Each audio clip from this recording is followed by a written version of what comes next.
Yeah, welcome. To episode 75, is it? 75? 75 indeed, yes. 75 of the Karl's Corner podcast. And as always, I'm joined by Lucas. Say hello, Lucas. Hello, Lucas. There we go, we're all done. And then as always, not as always, as always recently, we are recording this on a video. So Yeah, if you want we to are watch streaming it, yes. we stream this video live, or this podcast live. So if you're one of the people watching live, yeah, I can see you in chat, but we're not going to be referring to chat that much. Not too much Okay. until the Q&A at the end, yeah. Yeah, but Q&A will be then, and we'll warn people before it happens. But yeah, man, how you been? A little bit stressed. Okay, what's going on? The podcast. So, I finished recording with you today and made sure I got some food and took Kate out nice and early with plenty of time to get ready for the podcast. Got back home, got to the door, and I didn't have any keys anymore. Did you lose your keys, or did you lose them in the lost my house? keys on a walk. So I then had to bang on the door while Jenna was in a meeting and just be like, Jenna, take the dog. I need to go find these fucking keys. Okay, so this is the important question. What is on your keychain? So my keychain is 2 keys, 2 little dongly items, and then the first line to my address. Oh, okay. Yeah, so you need to find those ones. I've taken that off now because I've remembered, oh yeah, this is a terrible fucking idea. Because whoever finds them can just hold on to them and then just stake at your house. Okay, yeah, that's rough because I've lost my keys. I think once or twice. It's not great. No, and then it's not as bad as losing your passport or your phone. No, it's not. It's definitely not. And we can maybe have a discussion about that in a bit. But yeah, that cold sweat panic that goes down you. I've just put my hand in my pocket. Oh no. It's shit, I'm gonna have to fucking go. So luckily, there was a man on the field where I walked who noticed that I was in a fucking panic mode. Was like, have you lost something? I was like, yeah, and he actually found my keys for me. So thank God that guy was a nice person and not some absolute arsehole. He just gave me the keys back, yeah. But that meant I was then super behind on time and had to get the quickest of showers, and now I'm feeling dead warm and tired after my shower still. I'm rosy red cheeks and Yeah, because you sprinted all the way back. But yeah, I've lost my keys once or twice, and the worst thing for me in regards to my keys is that I live in a block of flats that is you're only able to access with key fob. Yeah. And I'm always, well, not always worried, but I'm worried that when night outs start again, if I lose my keys, I will not be able to get back in. Yeah. Because the concierge leaves after 10. So how the fuck am I going to get in my flat? I can tell you that I've managed, without keys, to get into other people's blocks of flats that I'm staying at while drunk after a night out and just been like, I know where they live. I can't find them. I'm just going to go to their flat. And just stand around and hope that someone spots you. Yeah, and I don't actually remember the details of any of it because these have been, I'm drunk and lost at 4 o'clock in the morning. But yeah, I've managed to just sometimes, be asleep in front of my mate's flat door, just oh, okay, I guess we found where Lucas is. Yeah, I'm trying to think about one of the worst things for me. I think it was losing my passport because if you lose your passport, have you ever tried getting a new one?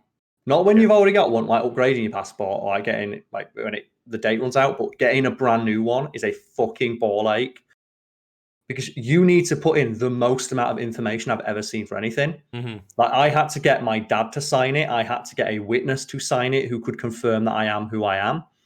I had to get a sworn statement from my mum confirming my name, my date of birth. I had to get a copy of my birth certificate.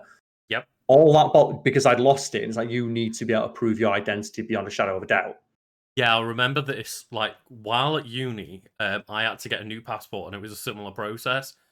And it was oh, okay, well, send all these things across. It's right, okay.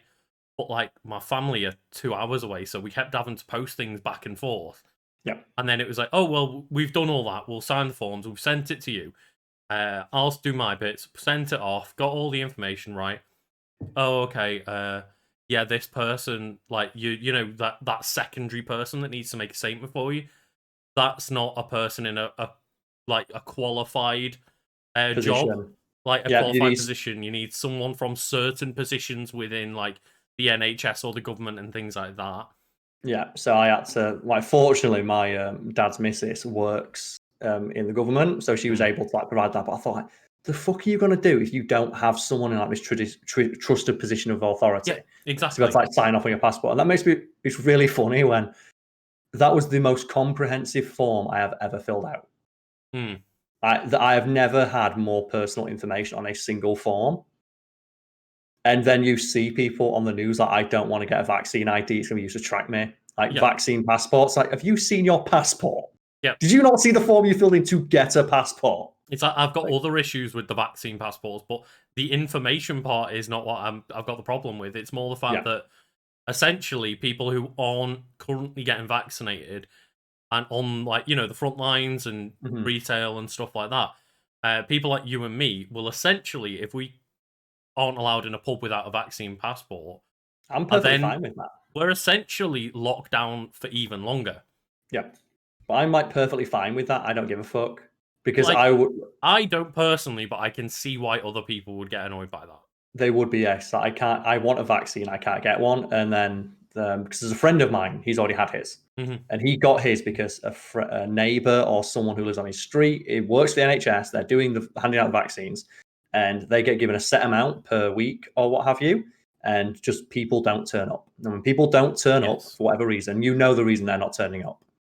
They're not turning up because like act of God or anything. They're not turning up because they're those fucking weirdos like, I don't want it. Yeah. And they were like, we've got like 20 left over. They need to be used before the end of the week. Do you want it? Yeah. So he got his because he basically just took their place in the queue. Because like, well, if they don't turn up for this one, we're going to have to throw it away. And they're booked in for another one in 11 weeks. So you can just take their place in the queue. Yeah, and a similar thing happened to me where like my dad works in a hospital and called up like, do you guys want the first vaccine dose? Like, we got some going spare for like, again, people who haven't shown up. And I was like, anyone that's like in a bit of a shitter position than us that you could ask? Yeah. Because I don't really, like, fair enough to anyone that wants a vaccine, I understand. But like, to me, it was like, I'm sure there's other people in our friends and family group that could use it a lot more than Jen and I could right now. Like people working on the front lines, or you have to have like forward-facing jobs. But it's, just I can't believe that people are getting so angry about this. Like, you can't get into a pub unless you've got a form of ID anyway, an acceptable form of government ID, which requires you to give like your name, address, date of birth, mother's maiden name, all that bollocks anyway. Yeah. Like, oh, but no, you're tracking me. It's like, you need ID to get into the pub, and this is to prove that you've not got a fucking disease that's going to kill everyone.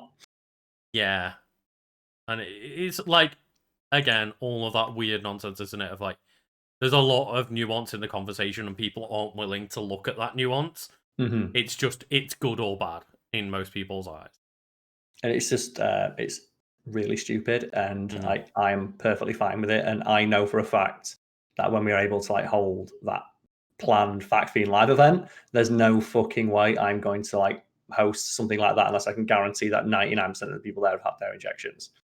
No, hopefully 100%, but obviously it's, again, these vaccine passports would make it so that, we can legitimately host an event and know whether someone's had their vaccines or not.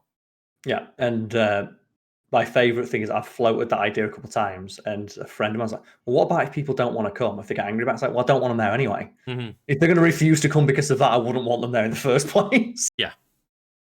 It's like, it's just that's like weeding out people at that point, isn't it? Yeah. It's like the whole thing about like, wearing masks. And shops will put up signs or posts saying you need to wear a mask to come in. People go, well, I'm not going in then if I have to wear a mask. It's like, good. Thanks for like, agreeing. We'll see you later. They think in their head that I'm taking a stand with this. They'll miss my custom. It's like, no, they won't. They don't want you in. It's like the people that are the problem are the ones where it's like, oh, you're not allowed in without a mask. No, fuck you. I'm going to come in without a mask. Yeah, they're the worst ones. They're the problem people. Like, the people who just go, okay, I'm not coming in then. It's like, good, thank you. Great, awesome. Thanks for agreeing. See you in a bit. Like, you just followed our rules. Thank you very much. And it's a strange one. It's sad that like you've been able to see just over like what past decade or so, just the rise of anti-intellectualism and people actively railing against experts. Like, you had like a government official a couple of years back I forget who it was. It might be Michael Gove, one of them pricks. Like, I think the British people have had enough of so-called experts with with letters after their name telling us what to think. It's like the government pays these institutions to do this research. Just because you don't like what they find out doesn't mean it's any less fucking valid. It's depressing and it's sad and we shouldn't think about it anymore. Otherwise, we're like, no, just start crying. Yeah. So what have you been up to this week, my friend? I mean, enjoyed a nice 4-day weekend, as you do for like good old Easter. Don't celebrate Easter, but like, Jenna gets bank holidays off. We might as well celebrate having a 4-day weekend. Yeah, the legendary 4-day weekend. Like, British people are known. Like, it's known to rouse the dead. There are people who've been on death's door, like with terminal illnesses. When a 4-day weekend comes around, they get better and go out. Yeah, that's how much the British population loves the fabled 4-day weekend. And things like nights out and stuff were replaced by just, let's get a couple of like drinks in and have gaming nights online with friends and stuff like that. Yeah, and I was fortunate enough, as a friend of mine who has access to COVID tests, and he was able to do a COVID test, confirm that he does not have COVID. And I went to his garden and sat in his garden 6 foot apart from him and drank a beer. Oh, nice. That was a very nice day. That was a very nice day to be able to do that. Because it was a lovely weather. Just got to sit in his back garden, have a couple of drinks, and have a catch up. Yeah, it's been nice. Just being able to go on a couple of like walks with people, like walking Cade, and just like, oh yeah, come to the park with us, kind of thing, and just stay 6 foot away from each other and have a catch up. Yeah, I don't know if it's because I'm getting older or just because COVID has just completely ruined just like my ability to handle crowds. But I'm like, I said to my mate then, I like this. I'm okay if this is all that we can do going forward in regards to like going out and drinking. I don't want to go to a bar. I don't want to do any of that. I think it's probably a bit of both, isn't it? And I think, potentially, but yeah. I think as well, just, when we were a bit younger, we didn't have many people who had access to a garden to go have a beer in. Everyone's in like small little flats and stuff because we're just getting started out. Yes, but it's not bad. It was an enjoyable day. It was a nice distraction from like a year straight of not being able to go out and do anything. That's good, yeah.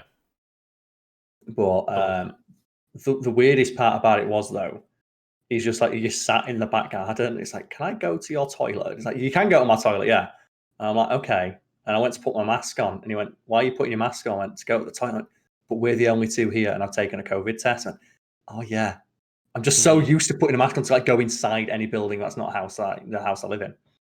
Yeah, I know. Like last summer when things were eased a little bit and you could see people outside again. I know somebody who they had friends out in like their front garden, like 6 feet apart, just standing there having a chat. One of them went into the house to use their toilet, and the next thing they know, police rocked up and started trying to give them fines because a neighbor had ratted them out, and I was like, "Oh my god, how fucking snitch ass neighbors." Yeah, and it's like I get it, like you are only meant to meet outdoors and whatnot, but the fact that it's like I ran in for 30 seconds to go to the toilet, and the neighbors are there like, "Fucking get you!" Like the curtain twitchers. Yeah, fucking nose pressed the ain't. It's like you get to that point, you're just like, look, do you not have anything better to do? Like, is there not something else you could be doing with your life? Because there is nothing worse than the nosy fucking neighbor. And I think I've talked many times before about the old awful neighbors that I had. Yeah, that were just awful, curtain twitching, just sad ass old people, and to the point where they would. And I think it got to the point where they were making complaints to the council for noise complaints for time I was not in the house because my boiler was on. Because I set my heating to go off like every now and again. And they were like, he's stomping around his house, he's up all hours of the night. And I saw like the report that they'd filed to the council, and I was away last week. Here's a picture of me in another country. Like, they're clearly making shit up. They just want to kick me out of the house because they're sad ass old people who've got nothing else to do. And it's infuriating. Like, have you got nothing better to do? Yeah, exactly. And like, I think in that case, just like, I'd have turned around to the other neighbour and been like, do you want me to like send my mate into your front garden to piss there? Like, what do you want us to do? Like, seriously? It's like, come on. I want to know what's the legal, what can we do here legally? We're stood as like safely as possible. We're adhering to all of the rules. What more can I possibly do? And I had someone shout at me, like, and again, just a miserly old person shouting at me across the street because they saw me like make Cade sit at the road before he crossed. Mm-hmm. They must have thought Cade went for a poo, and then I like ran across the road with Cade when it was clear, and then they just started shouting obscenities at me. And it's like they must have think I didn't pick up Cade's poo, but their reaction was just like screaming across the street at me. Like, okay, cool. The best thing about that is as well, if they were proved that they were wrong, they'd be like immediately go, "Well, I still stand by what I did." It's like, oh, yeah, exactly. It is really not worth it. There's no point me going back over to them and having a conversation with them because I know they just continue to shout in my face about something else. Yeah, the moment you prove them wrong, it's like, well, you shouldn't have done that anyway. It's like, what were you doing like with your dogs? I'm training my dog to sit at the road. Yeah, I'm training my dog to not run into the middle of the fucking street. Sorry. Like, what businesses is it of yours? And I just, that's the weird thing now, because I'm in that middle ground now where I hate old people and I hate young people. I fucking hate, and the thing is, I think I hate old people more. Because at least young people and younger people, they'll apologize. Mostly. Like, mostly, yeah. But like old people, just like, they just don't care. And it's so frustrating. And I always remember, just I think I've talked about it before, where I was like shopping with my stepdad, and he just walks like the thing, and there was an old doddery man walking up behind him, and like he was like, a good 10 foot away from the till, and like he had one thing, and the old man just started muttering his breath, back in my dad, I fucking had you. All that's like giving it all the big I am, and then he's like, shut up, you'll be dead soon. And the old man just did not know what to say. He was just completely dumbfounded that someone had like told him to shut up. And you could just hear him again muttering under his breath to his missus of like, oh, I'd fucking, you wouldn't have said that to me 20 years ago. And like, just my stepdad's like, yeah, totally. And I just found that really, really fucking funny. Like, I don't get that. Like, I'd have had you 20 years ago. Yeah, but it's not 20 years ago, is it? Yeah. Well, I've had that. We all age. It's shit. Yeah, it fucking happens. Have I talked about that time? Like, me and a friend of mine, we were hungover, and we just did that thing where you walk around town, just like you go get a coffee and you just walk around town. You like pop into shops and so just have an excuse to have a conversation. And we were in CEX, just browsing games, DVDs, just having a chat, that sort of thing. And a guy just came up. Excuse me. What? Can you keep it down? Like a busy shop on a Saturday. What? What do you mean? Can you keep it down? You're distracting everybody. And my friend just went, mate, no, leave us alone. And we walked to the other side of a shop. And the guy, I'd say he was clearly like, like a couple sandwiches short of a picnic. And he smelled distinctly of poo. Was he an employee or not? No, he was not an employee. He was just a guy in the shop. And a distinct detail I recall is that he had a big B&M, like those like extra strength carrier bags or whatever, the bags for life, full of baked beans. And that's the detail that pissed me off. It's like, oh man, he's giving us bean eaters a bad name. And me and my friend, we walked to the other side of the shop and just continued having the conversation. And then just like 3-4 minutes later, he filters over, look, I'm going to have to ask you to leave the shop. And my friend just looked at him and went, fuck off. Just straight in his face, went, look, fuck off. I'm not dealing with this today. Because he was really hungover. And he just could not be asked if someone telling him what to do. He just looked at him and was like, fuck off. Leave me alone. 100%. And just the guy immediately went off. Like, if you said that around my estate, you'd be fucking had. Like, we're not on your estate, are you? We're in CX. Fuck off and get out of the shop. Like, leave us alone. And he kept following us around the shop. And eventually, when we left, he was like stood at the entrance. That's it. Run away. We're like, we're just trying to leave the shop because you're making us. But I was legit scared. My friend was going to punch this guy in the face. Yeah. Because he was like getting right up in his grill and pointing his finger at him, saying, "Look, you're making other people do." Like, and we were looking around. That thing where someone's raising their voice and other people in the shop should give you that look of, and the audio listeners can't see this, but the video watchers can on Twitch. Where they just go just where they look at you and they shake their head like, we don't know what's happening either. Yeah, it's like, oh, well, I'm speaking for this entire shop, and you are disturbing all of us, and everyone else in the shop is just shaking their head like, no. Yeah. Like, we're having a quiet conversation as he's loudly yelling at us because he's annoyed that we're talking about stuff. Yeah. And like he was following us around the shop just every time. It's like, guys, shut up. I'm trying. It's like, leave us alone. You're the one. Oh my god. And we could just perfect tell. examples like that of why I just obviously you guys are in a group, but why I just wear fucking headphones on full blast everywhere. Yeah. Of like just fuck off, leave me alone. I am dead to the world. Like, yeah. But all I could think when I was like, we were interacting with this guy is, I would hate to be working a shift today because I just got the feeling from the way he was acting. He's probably going to spend his entire day in that shop talking to the staff. He's set up fucking camp in there, hasn't he? Yeah. He's shifting and like working in a restaurant. I've seen people who do that. Of like they'll come in and order like one cup of coffee and they'll just sit there and they just want to talk to like the staff. Yeah, and we used to get it in Nando's where like come in and there'd be, oh yeah, a bunch of like 10-year-olds like table for 15, please. And it's like, right, okay, yeah, whatever. We'll sort the table out. One kid goes up, gets one portion of chips. And then it's like, right, and now we're gonna wreak havoc on the entire restaurant. Like, it's not fucking worth it. Yeah, like, that's not as that's probably worse, but the distinct not the distinct, I've said that too many times now, they are not enough coffee, but the specific kind of person I'm talking about is like clearly the older person who just wants the excuse to talk to somebody. But they're such a prick about it, you can't feel sorry for them. Yeah.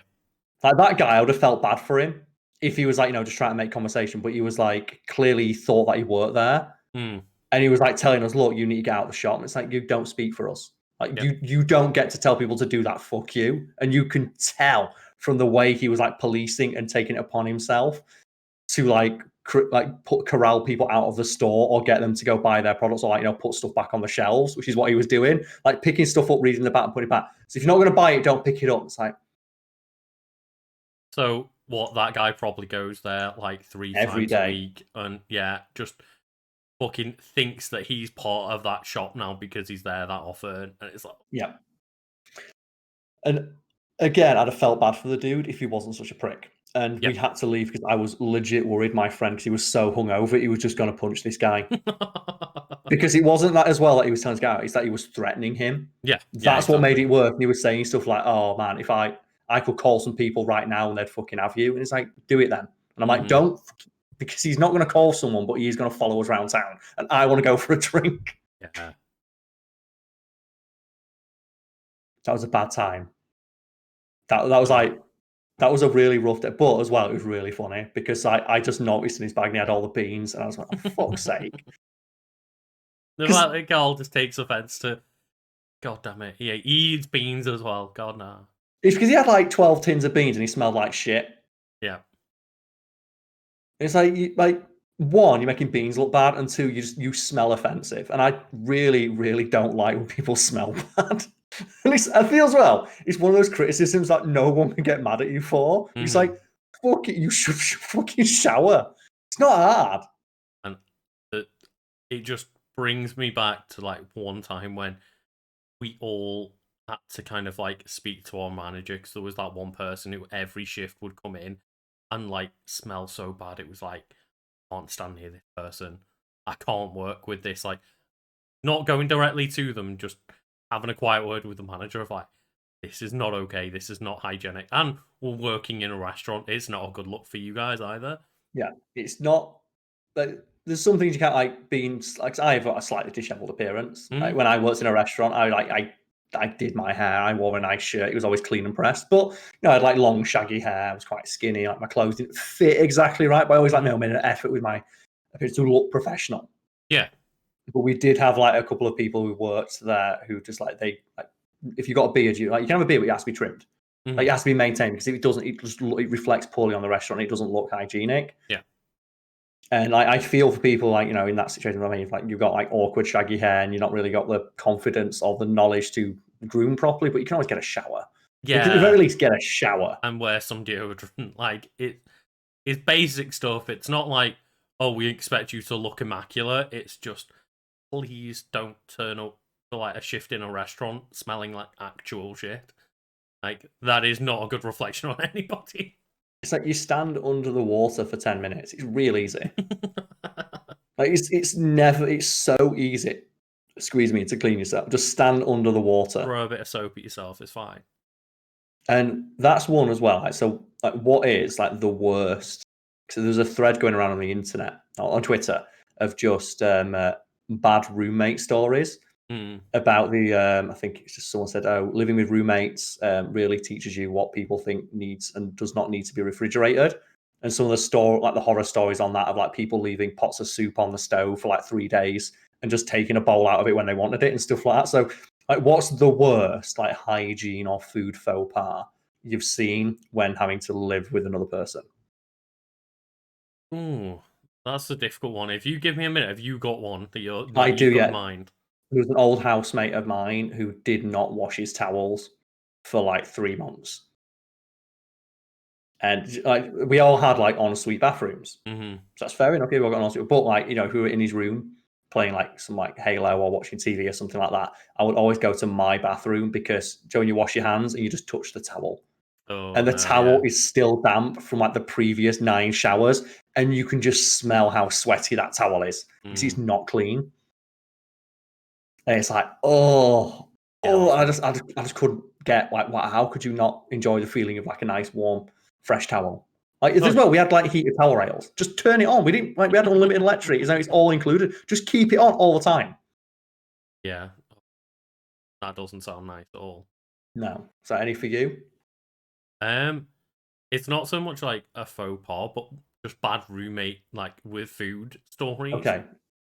One that comes to mind is like, so when I was in like I think it was my second year of being in halls, not my 1st year, and basically when it got to that point, like, after about 6 months, and everyone started hating each other, like it goes from everyone's best mate to like everyone just kind of stays apart to people were like full on just at war with each other in that flat. Yeah, people actively dislike one another as opposed to just being people who live in the same building.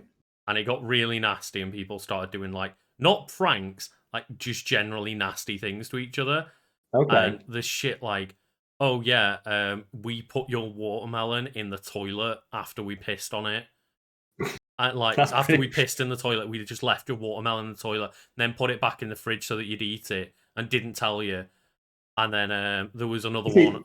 That's funny if they left an entire giant watermelon. Because I'm just imagining you see a toilet with just a full watermelon in it. That would be like a dick move because watermelon is expensive, but it'd be pretty funny to walk in and just a watermelon. At least they're not eating it, but they let it sit in there for a little bit, put it back in like the fridge or whatever, and then let them eat it. See, that's bad. You don't do that. Then it turned into like, well, I'm gonna walk in when you've left your spaghetti cooking on the side, and I'm gonna put shit in your meals and stuff. And it got to the point where it was about as close to I'm going to fucking poison each other without doing so. And it's that's rough. I think the closer we got to that is we had a housemate who he used the microwave every single day to make soup, but then never cleaned the microwave. And that's fair enough, but he also made soup without putting a plate over the top. Oh, God. So the microwave would just constantly have soup splattered on the top that was never cleaned. It was rotten. And then every time he turned the microwave on, you are now getting rotten, boiling hot soup on the top, and the smell just wafts around the apartment. And we kept saying, clean the fucking microwave. He's like, no, I'm busy. I'm working. I've got shit to do. And we're like, clean the microwave. Clean the microwave. We hid his bowls. We hid his bowls, and he used other people's bowls to make his soup, and then wouldn't clean the bowls. He said, oh, it's not my bowl. You hid my bowl. So what we did is we put the sofa from the front room in front of his bedroom door. So wedged it in so he couldn't move, put the microwave on top of it, opened it up, and just put a sign inside saying, clean me. And just left it outside his door. You don't want to be cleaning up after their shit every single time. It's just a bad etiquette as well. It is, yeah. Because you're not teaching them a lesson that way. He's not learning to look after themselves. That's the one with that. And then another one was when I lived on my own briefly in like that, the big 10-bedroom house where I lived in it, and then you lived in it. Yeah. When I lived in there just before the rest of my housemates moved in, there was like one dude who was still staying there. And he was like a guy in his mid-30s, and he just kept eating my food. Like every time I bought food, I went, look, this is my stuff. And there's like 5, remember there were 5 fridges there. So I said, oh, I'll take one fridge, you take the other fridge. And he just kept taking my food. And I'm like, mate, stop taking my fucking food. I'm working for this. And he's like, whatever. So what I did is I kept all my food in my room, and then I bought milk, and I drank like 3 cans of ginger ale, drank half the milk, and then pissed in the milk and put it back in my fridge. Came back the next day, and the milk was gone. I went, there we go. Is that where somebody in like my year of living in that house that lived with you the previous year, is that where they got that idea? Because someone started stealing their milk and they pissed in the milk. Yeah, because I told that story and they didn't. I remember because I was so mad about this, where he moved out. I was told like he'd moved out, so I went to the shop and I bought like 150 quid's worth of food with my dad. Because my dad knew about this and he knew that my food kept getting nicked, and he knew that I'd been living off shit I could have in my room. So I had like a kettle in my room with some noodles. So he bought me like 150 quid worth of fresh food. I did all that, and then I went out for a meal with my dad. I came back in. That guy kept his key, came back in, took all the food out the fridge. Oh. So he came back in after I'd been told that he'd moved out with his key that he'd not handed back yet. Took every bit of my food that my dad had bought me, and like all the beer and stuff he bought, so we could have a house party when he moved in, and just took it all. And when I called up like my landlady, she went, "Well, you were housemates and you did have a key." I'm like, "But you stole my fucking shit." It's like, well, we can't prove anything. It's like, well, I know I bought it, and now I know it's not there. Also, you told me you'd moved out. Yeah. That's fucking horrible. Yeah. I was, this is the angriest I've ever been. I was infuriated. I was so mad. I'd have been like fucking hunting down, like, give me his next address. Well, I asked him for it. I said, "Where's his next fucking?" "Oh, we don't know where he's gone." It's like, oh. Yeah, I'm sure that's probably bullshit, because like, they pretty much always get a reference for the new place from the old landlord. Yeah. Like, he was just an apps. I was so angry. It's like the angriest I've ever been. I'm really not surprised, yeah. It's because I was so excited, because I thought, and I cleaned all the house as well, because he never cleaned up. And I'm not cleaning up after him, because he's just going to keep making mess. Yeah, that's fair, yeah. God. Nicked all my stuff. Oh, just thinking about how fucking awful people are to live with, like, back in uni. It's so frustrating. The worst part is as well, because like Rogan moved in like the next day. I'm like, if Rogan would have been there, Rogan would have fucking had him. And people don't like, our friend Rogan is 6'5" and does MMA. Yeah. And like, he's one of my closest friends. Like, he would have kicked the shit. I was like, if only you'd waited one day and tried to come back in when Rogan was here, he'd have kicked the fucking shit out of him. God, yeah. Damn it. Then they would have listened. They would have listened then. God, I hope that guy's dead. Like, the thing is, he was obviously a drug addict. He was obviously using it as a halfway house. And I think I saw him in town once, and he was just like absolutely like just off his tits in the middle of town. And I just looked and went, good. Yeah. But I have no sympathy for you because you're a thief. Fuck you. It really surprises me that like people like that don't end up in jail. I don't know how people get like that blatantly bad at doing shit like that, and it's like they get away with it. Well, it's because no one cares. That's the problem with it. It's like no one gives enough. Like at the end, I just wanted him out of the house. Yeah, exactly. Like, it wasn't worth my time or effort to deal with it, which is why I said that's why I just lived in my room because I thought he's going to be gone in a week. He's going to be gone in a week. Oh man, that's not a nice one. Yeah, not a great day by any stretch of the imagination. That was not a fun time. Not a fun time at all. Well, it's all better now, Karl, because you know it is, yeah. Like, you live in your own flat and no one's stealing food from you. No one's nicking my food now. No, God, there's nothing worse. People steal your food. It's like it's the one thing in Friends that I think it's aged the most poorly. Like, Joey just walks into like their really expensive New York apartment, steals all their food all the time. No, specifically where Ross gets kicked out of his job because he has like a mental breakdown because someone steals his sandwich. Oh yeah. And it's framed as like Ross overreacting. Like, watching that as an adult who's worked and had people steal my shit, I went, no, fuck it, I would go mental if someone did that. If I had like my really nice, tasty meal and someone, I took it out the fridge. I would go absolutely ape shit as well. It's like, why did you take my stuff? We didn't have a name on it. Well, did you make it? Was your name on it? Is that regardless if you don't know like whose the sandwich is, you know it's not your sandwich. Yeah. Like, that's all that matters, is you know it's not fucking yours and you took it. And that's where there's an amazing story where it was, I think, a police station in like rural America. where they had a guy stealing food. And okay. you're being brazen if you're stealing from police officers. Mm-hmm. And they said the final straw is when the food thief came in and stole like 18 pounds of venison sausages worth like $400. And they set up a camera and caught the guy stealing it. And when they asked, he went, well, I thought it was going off. I thought someone had forgotten about it. It's like, who the forgets they put 18 pounds of sausage in the fridge? Yeah. But that's the attitude they have, isn't it? It's like when they're confronted by their theft, it's like, oh, well, I thought it was going for free. I didn't think anyone would miss it. It's like, it's 18 pounds of sausage. Clearly, it was there for a reason. Yeah.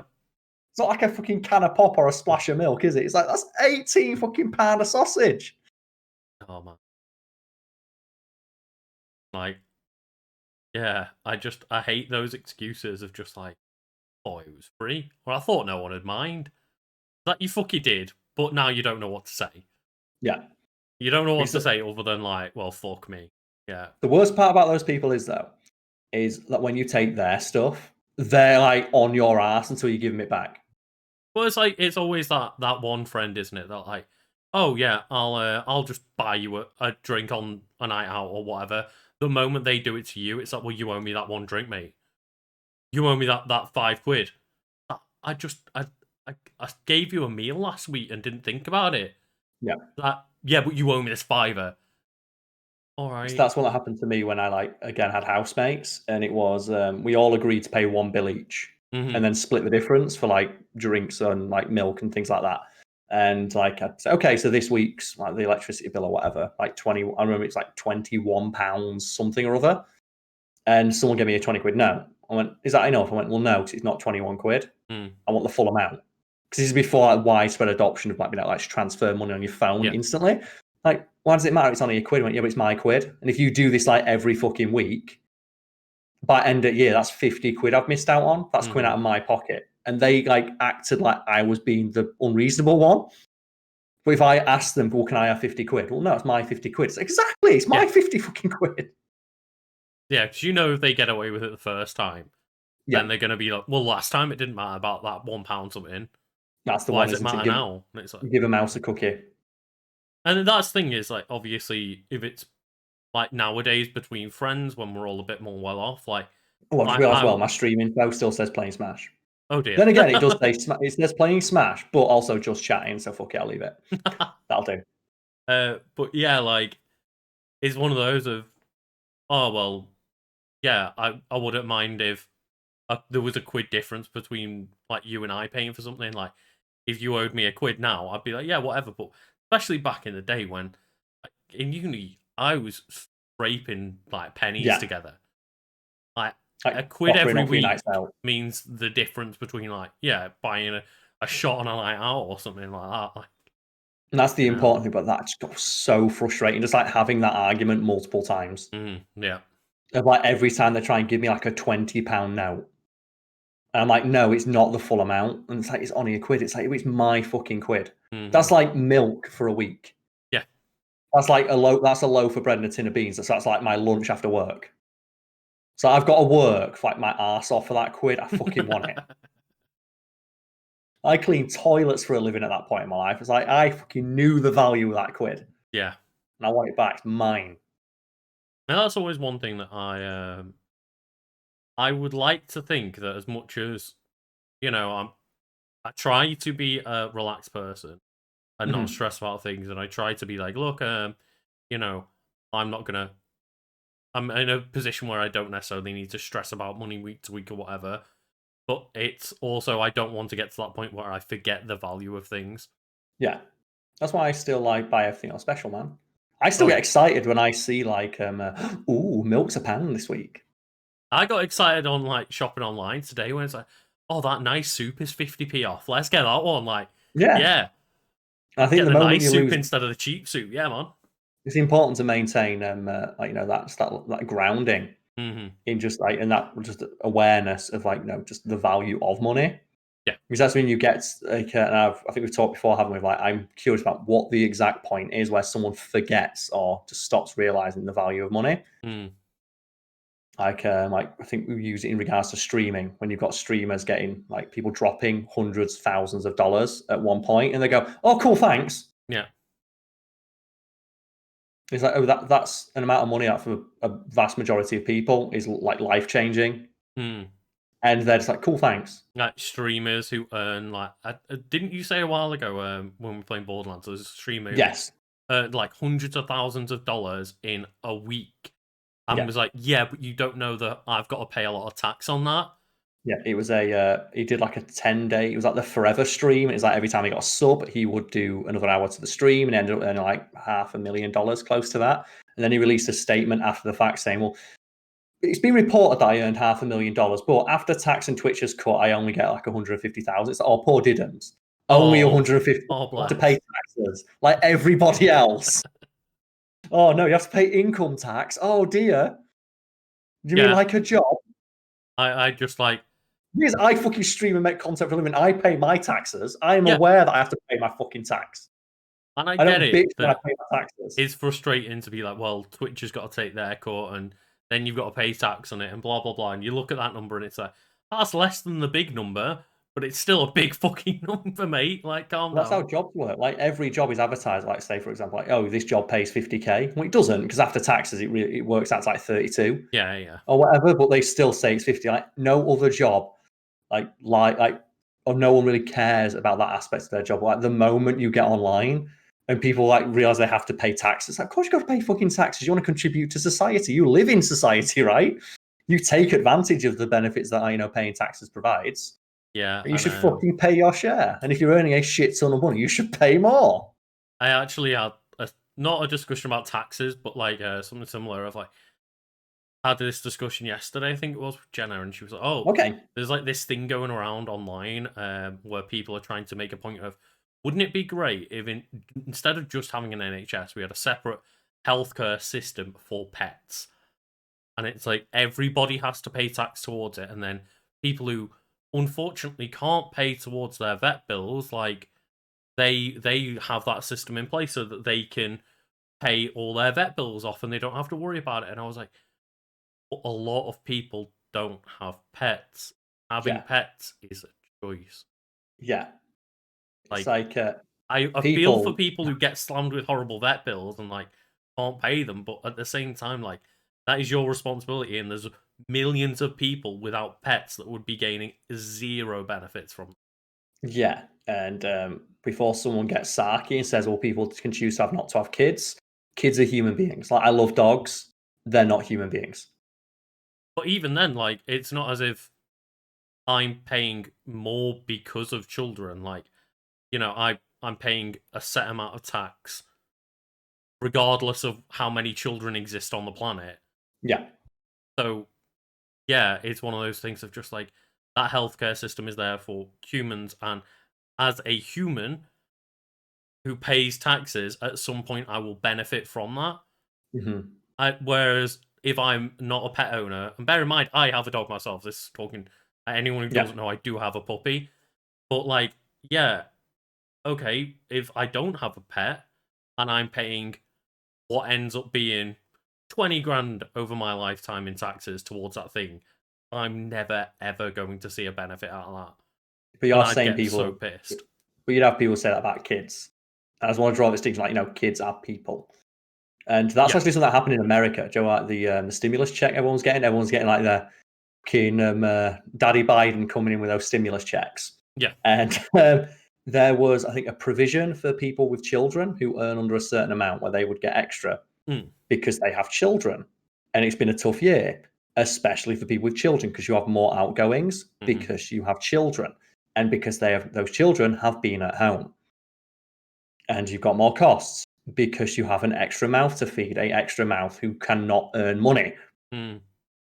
And I think it was child free on Reddit. Like, the people who are super smug about not having kids. Oh, right. Yeah, of course. And be like, no, I don't want not having kids is great. Look at all the extra money I've got. They were going fucking apeshit at the idea that the government is giving people with kids money. It's like, well, I've got no kids. I contribute more. It's like, why do you spend so much time bitching about the fact, oh yeah, not having kids is great. The instant you see any benefit to having children, it's like, suddenly it's not fair.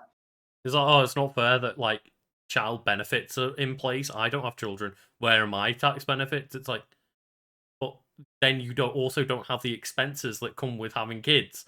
So you end up having more money anyway. And that was their right. It's like, I want all my groceries in one bag, but I don't want it to be heavy. And I think the big distinction for me is that a pet won't grow up to contribute to society, whereas a child will. So, like, yes, I might be paying towards like a kid having education and having like child tax benefits and getting healthcare when they're not paying their own tax and shit like that. But eventually, they're gonna pay tax when they grow up, and when I'm older and I'm not paying tax or however it works, like then I'm benefiting off it and blah blah blah, and I benefit off as a kid. It's like, yeah. Even if you want to look at it for the most, even if you want to look at it for the most like cynical, just like Sim City min max way possible, of like I want to create value. Once I add to the workforce, like children do that. Yeah, and that reminds me down the mines at 9. Yeah, like when men were men, like when bin men were real bin men, Lucas. And they all they all retired at 50 because their backs were broken. But it reminds me of just one of the scariest. It's not the scary, but it's a very, the implications of it are quite scary. Where it was someone figured out how to make a perfect city in Sin City. You ever heard about this? Oh, so Sim City, you think, well, it's a simulation. How do you win? How do you beat a simulation game? Like the idea is it's basically it's freedom. You make the city that you want, and you see it prosper, and then you react to things that happen. It's like, no, this guy created a perfect simulated city where there was no crime, there was 100% employment, there was no disease, there was everything was perfect. So you have no pollution, no crime. Every single person had a job, and all the energy was perfect, and all that stuff. Like the entire city was built perfectly ergonomically, so people get to jobs and so on. And the only thing in the city, or the only stat that was not 100%, was lifespan and satisfaction. And there's an interview with the guy who did it and say, so the lifespan was 50. And he says, yeah, that's the optimum age I worked out, because after 50, my Sims started to get old and not work. So I deliberately introduced not enough hospitals and not enough education, and then just left just enough pollution so that people would only live to 50 years of age. He says, and what about happiness? Well, happiness doesn't matter. What matters is efficiency.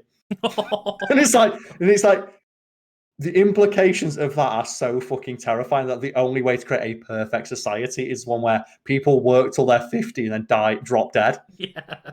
Drop dead because it's not efficient anymore. It's like you the moment you stop contributing a perfect amount, fuck it, you're dead.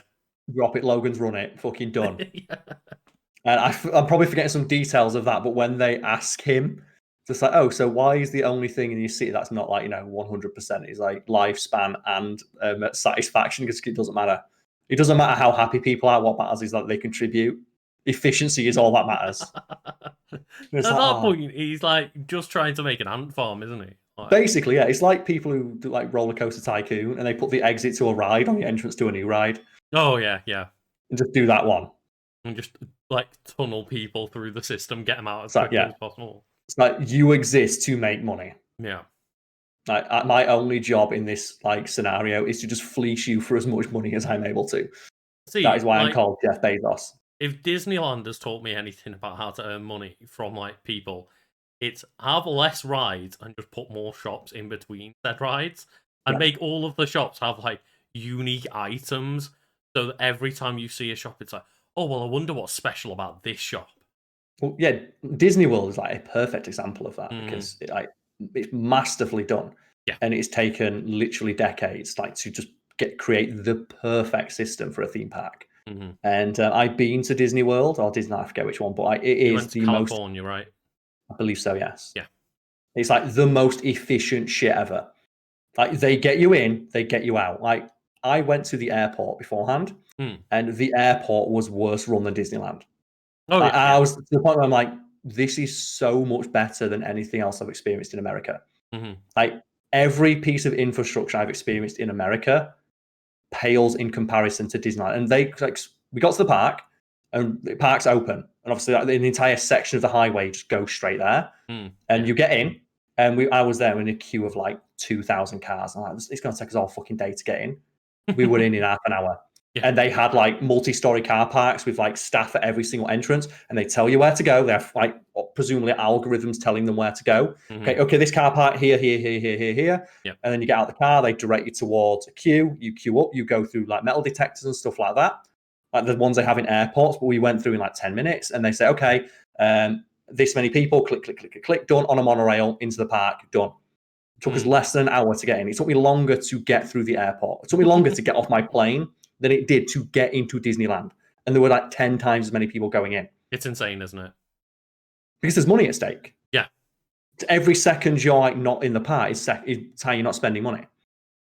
And the one that always gets me is like, we've been to, like, I say we, like me, my family, my friends, like I've personally been to Disneyland Paris quite a few times, and the one that always gets me is like, okay, well, we've gone to like a Disney hotel, so we've got magic hours, which means that you show up in the park like an hour before it's open to the public, but it's only like a limited portion of the park.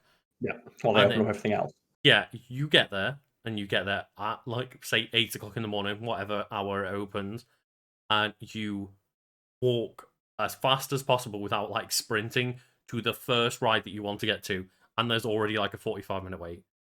And it's like, there's so many people, and we all just got in like that, and there's already a massive queue, and it's what? Yeah, like, and that's why I thought efficiency is unbelievable. And as you say, it's because like any wasted time is wasted money. Yeah, and it got to the point where like we had like the digital tickets, and it's like they are an absolute game changer. Because what you do is you say, okay, I want to ride this ride. I think you can book one ride. Okay, I want to go on this ride, and they tell you when. You basically have an app, and it says, okay, here are all the rides in the park, and you can see, I think it's like green, yellow, red. Green ones are you can get on in 15 minutes. Yeah, so you might as well just walk onto them. Yeah, and what you do is you click it, you book a time slot, and you say, okay, you're going on for 3 o'clock. And you turn up at 3 o'clock, and they let on the prerequisite amount of people who signed in for that 3 o'clock slot. So you walk up, you go in, and while you're in the queue for that ride, you click for your next one. Like, where's the next one? Like, is like I can walk straight on in 15 minutes. And I rode like 15 rides. I rode like every ride in the park just by doing that system and snaking my way around. Yeah, and that's the thing is like didn't queue once. You have to obviously then plan your entire day around this. It's like makeshift schedule of fast pass tickets and stuff like that, but you get so much more out of Disneyland if you do it that way. Yeah, because I was seeing like when we were going on some of these rides where like Joe right at the start before the queue where it leads in, and there's the fast pass bit, and I saw the queue and it said on it like, oh, estimated wait time 2 hours. Yeah. And there were people walking up to it, and we were on it in 5 minutes. But like, we presumably again, we waited 2 hours. Yeah, overall. you waited that 2 hours, but you waited that 2 hours on another ride and in another shop and in a restaurant. Like, yeah, they've got it nailed. And I couldn't believe that. Like, why is this not just the standard? Because if they did this, then everyone would get to ride all the rides and you never queue. And it costs like $8. Don't know if like that system would work if everyone did it. Everyone was on that system, because then you don't have those people waiting in line. I think the system works so well for the people who choose to do it because there's all those other people who were just like, fuck it, let's stand in a queue. I don't actually know how, because they'd have to be like, even more on top of their shit than they already are. They've got all the money to do it. They do. If anyone can do it, it's them. If anyone can create like that perfectly efficient theme park, it's fucking Disney. Yeah. But yeah. But it was ridiculous. I couldn't believe just how seamless everything was. And I thought, well, this is what happens when billions of dollars are at stake. This is how quickly, and it's been seen throughout the pandemic, of how quickly these massive companies have been able to like completely upend their entire way of working because they realize it's the only way for them to make money. I told you, didn't I, that like at the time when lockdown first occurred, I was still like working part-time at Nando's, and for the longest amount of time it's like, no, everyone has to wait in a queue at the door, everyone has to like go up and order themselves and go in, like table service was not an option. It's not efficient enough. Like people have to be around to like do it themselves in order for the like fast food restaurant mix to work. And then they were shut for like the 2 weeks at the start of lockdown before they could open up as like the takeaway service and then food service. And like it was like a month or so before they got everything digital and like table service working and people like just super efficient. And it was like, yeah, the moment you got told, oh, this way isn't allowed anymore, it's like, oh, we figured it out immediately. Yeah, it took us 30 seconds, but that reminds me of a friend of mine, another friend of mine I managed to meet up with. We had a socially distanced walk in the park. Yeah. And he was telling me about something that happened in Sheffield, where I live, whereas we got Five Guys near Meadow Hall or something like that, and they opened during the pandemic just for deliveries. So they opened for deliveries only, but they didn't have any sort of queuing system in place because it was just at that point in the pandemic where people had not quite figured that out yet. But they opened and said people can just order online. Mm-hmm. And it got to the point where it was not order online. You go to the front of the restaurant and then you order from there. Oh, right. And then you get given a ticket for a queue. And it got to the point where it was a 3-hour wait time, and people were still turning up. Yeah. And he asked me the question I'm going to ask you right now, Lucas. If you got there and you saw that it take you 3 hours to get a burger, would you not just drive home? Yeah, or find somewhere else or anything. But waiting 3 hours for a average burger. It's like that thing where it was like the Disneyland thing of like you get to a queue. It's like it looks like a good ride. It's a famous ride, but is it worth 2 hours of my time? Yeah, it's when like, Space Mountain's the shit, but is it worth a third of my day in the park? Yeah, and then you look at it and you go, for $10, I could do what I did, and I rode like every ride in the park, including some of them multiple times, because it's like, oh yeah, I can go ride Space Mountain again because I'm in a lull. Perfect, I'll go ride Space Mountain, done. Yeah. Because I can get on in 5 minutes. And it's bizarre because, like, as well, you can, like, as I said, I've been to Disneyland a few times and, like, specifically Paris, but when you go there, like, you go, oh, right, well, I've kind of figured out that this is the time when every family goes for a meal. So all the ride times go from, like, an hour down to 10 minutes. Yeah. And you go to there's that, like, hour and a half where if you got an early lunch or you get a late lunch after, you can go and just like smash all the rides because everyone's out in the restaurants and stuff. But about that Five Guys thing, he told me like, it got worse because obviously people got mad. People got mad that they couldn't have their burgers. Mm-hmm. And like the fact they were complaining when they were going up, getting told it's 3 hours to get a burger. They were waiting like an hour and a half and then complaining. Yeah, of course. And it's like you knew, you literally agreed to this, but they started to try and kick the doors down. And the staff just left. Yeah. And I've like, yeah, fuck it, done. Immediately, like the fact that they just left, I'm like, yeah, I get it. I mean, I would too. It's not worth my fucking life. In most job positions, I would walk out. Like, let alone a fast food restaurant like that. Like, you are getting paid minimum wage or close to minimum wage. Just, it's not worth it. No, and they all just left. It's not worth getting this shit beaten out of you for a minimum wage shift. For a burger, yeah.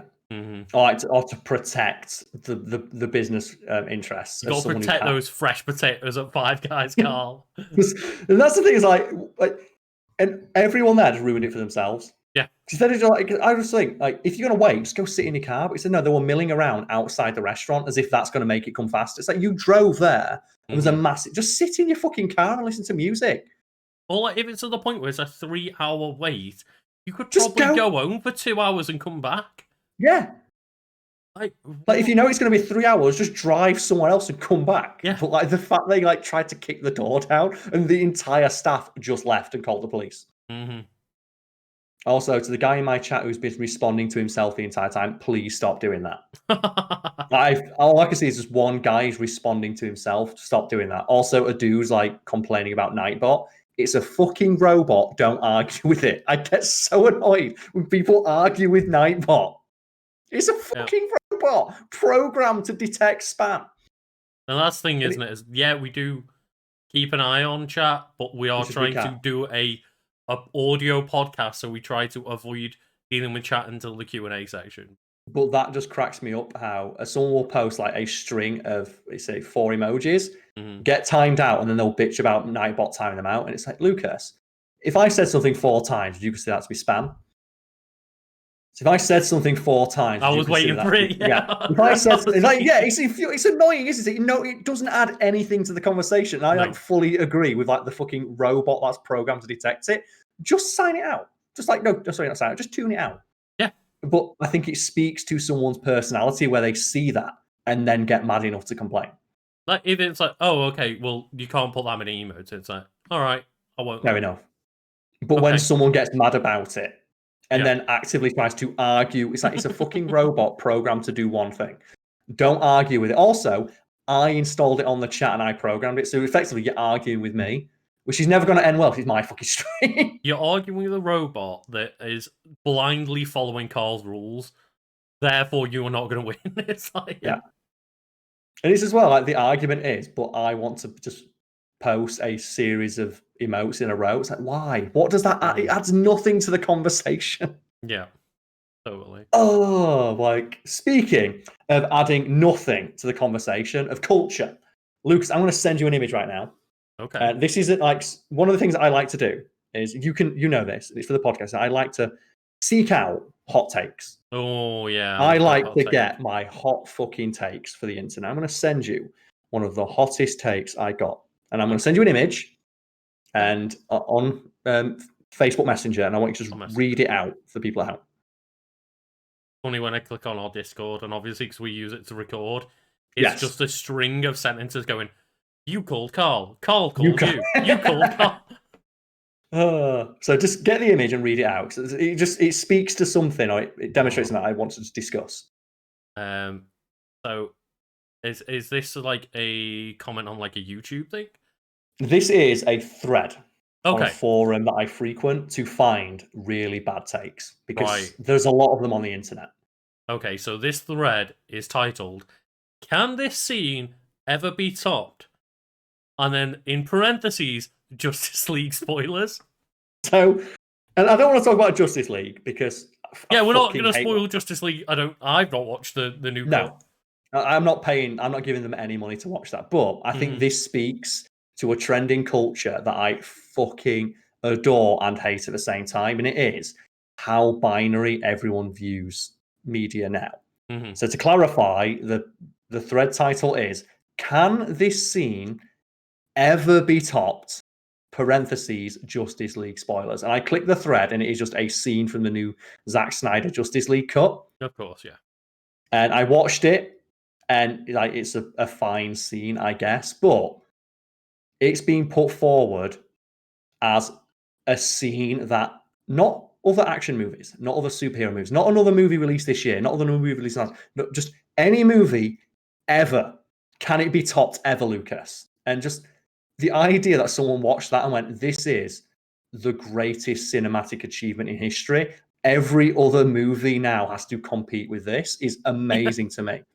And it's similar to the one that went around Twitter a while ago of, was it when WandaVision was coming out, or was that, I don't know if it's span off another one, but has any character suffered as much as Wanda from WandaVision?